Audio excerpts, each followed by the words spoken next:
तहरीक इंसाफ ने पंजाब और खैबर पख्तूनख्वा असम्बलियाँ तहलील करने के फैसले की तौसीक कर दी।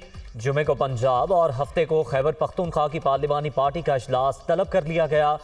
फवाद चौधरी।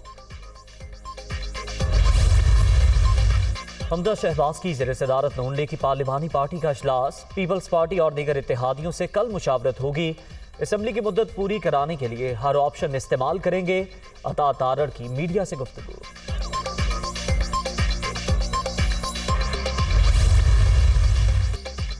वज़ीर-ए-आज़म शहबाज शरीफ से army chief general Qamar Javed Bajwa की अलविदाई मुलाकात। वज़ीर-ए-आज़म ने खिदमात को सराहा।